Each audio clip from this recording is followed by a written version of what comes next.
Welcome to Devasena అభిరుచులు.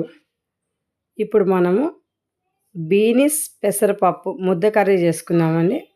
దగ్గరగా వండుకుంటే చాలా బాగుంటుంది ఇది. మరి వాటర్ ఎక్కువ లేకుండా చేసుకుంటేనే బాగుంటుందండి ఇది.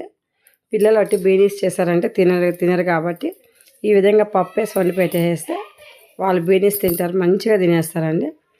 ఇప్పుడు దీనికి కావాల్సిన పదార్థాలు: పెసరపప్పు ఒక 1/2 కప్ తీసుకుందాం, 1/2 కిలో బీనీస్ అండి, ఒక 5 టమాటాలు, కొంచెం కరివేపాకు, కారం 1 స్పూను, సాల్ట్ 1 స్పూను, పోపు గింజలు, ఆవాలు, జీలకర్ర, ధనియాల పొడి 1 స్పూను, డ్రై రోస్ట్ ధనియాల పొడి, పసుపు.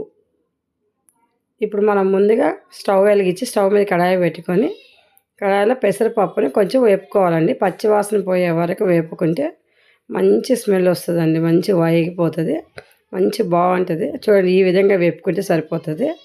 ఇప్పుడు దీన్ని మనం ఒక బౌల్లో పోసేసుకొని మంచిగా కడిగి పెట్టుకోవాలండి. ఇది పప్పు కడిగి పక్కన నానబెట్టి పక్కన పెట్టేసుకోవాలి.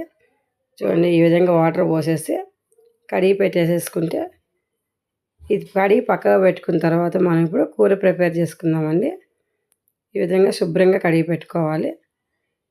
పెసరపప్పు కూడా కొంచెం సేపు అయితే నానిపోతుంది. ఇప్పుడు బీనీసు, టమాటాలు, ఆనియన్ ఇవన్నీ కూడా మనం సన్నగా తరిగి పెట్టుకోవాలండి. బీనీస్ చిన్న చిన్న ముక్కలుగా తరుక్కోవాలి. ఆనియన్ కూడా, టమాటాలు అన్నీ చిన్న పీసులాగా చేసి పెట్టుకుంటే ఈజీగా ఉంటుంది. ఫస్ట్ ముందుగా మనం స్టవ్ మీద కుక్కర్ పెట్టి కుక్కర్లో కొంచెం ఆయిల్ వేసుకుందామండి. ఆయిల్లో కొంచెం ఆవాలు, జీలకర్ర, ఇప్పుడు ఆనియన్, ఒక పెద్ద సైజు ఆనియన్ అయితే సరిపోతుంది, ఎక్కువ అవసరం లేదు. ఒక చిటికెడు అల్లం తెల్లగడ్డ పేస్ట్ కొంచెం వేసుకుని చాలండి, ఎక్కువ అవసరం లేదు. పసుపు ఒక 1/2 టీ స్పూన్ పసుపు, 1 స్పూన్ సాల్ట్, కొంచెం కరివేపాకు వేసేసి బాగా వేపాలండి. ఇవి కొంచెం ఆనియన్ వేగేంత వరకు వేపుకోవాలి. కొంచెం ఆనియన్ వేగిందంటే ఇప్పుడు మనం సన్నగా కట్ చేసి పెట్టుకున్న టమాటా ముక్కలు ఇవి కూడా వేసేసేయాలండి. ఈ టమాటా కూడా కొంచెం మెత్తబడే వరకు వేపుకోవాలి. ఈ పచ్చి అనేది పోయి కొంచెం టమాటా కొంచెం మెత్తబడుతుందండి. అప్పటి వరకు సన్న మంట మీద బాగా వేపుకొని చూడండి, ఇలా మెత్తబడి సరిపోద్ది. ఇప్పుడు 1 చెంచా నిండా కారం వేసుకుందాము. ఎందుకంటే బీనీస్ కర్రీ కాబట్టి ఎక్కువ కారం పడుతుంది. ఇది పిల్లలు కూడా ఎక్కువ కారం వంటి తినరు కాబట్టి కారం 1 స్పూనే వేస్తున్నాను అండి. బీనీస్ సన్నగా ఈ విధంగా ఒక 1/2 ఇంచు మందం, 1/2 ఇంచు మందంతో కట్ చేసుకుంటే సరిపోతుంది. బీనీస్ వేసాక మనం ముందుగా కడిగి పెట్టుకున్న పెసరపప్పు ఇది కూడా వేసేసి బాగా కలుపుకోవాలి.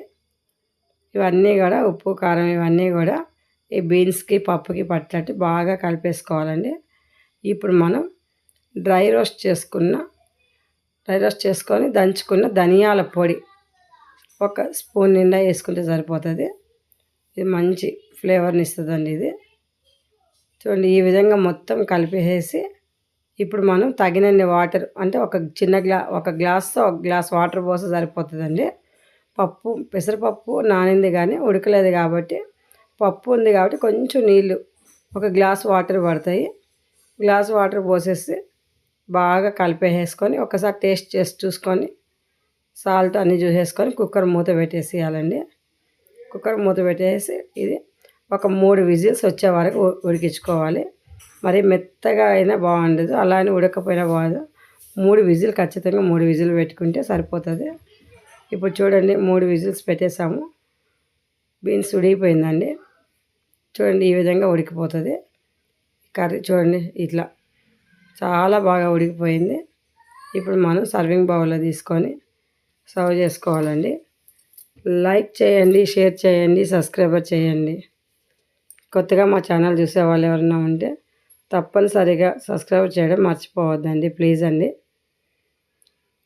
సబ్స్క్రైబర్ చేసి పక్కన బెల్ ఐకాన్ నొక్కితే మేము పెట్టే వంటలన్నీ కూడా మీకు నోటిఫికేషన్ ద్వారా వస్తాయండి. చూడండి, కర్రీ ప్రిపేర్ అయిపోయింది. సర్వింగ్ బౌల్లో తీసేసుకుంటున్నామండి. ఇది వేడివేడి అన్నంలో వేసుకొని తింటే సూపర్గా ఉంటుంది. రోటీకి కూడా బాగుంటుందండి. రోటీ కానీ పూరి దేంట్లోకైనా బాగుంటుంది ఈ కర్రీ. తప్పకుండా మీరు కూడా చేసుకొని తిని చూసి ఎలా ఉందో మాకు కామెంట్స్ పెట్టడం మర్చిపోవద్దండి. Thank you for watching.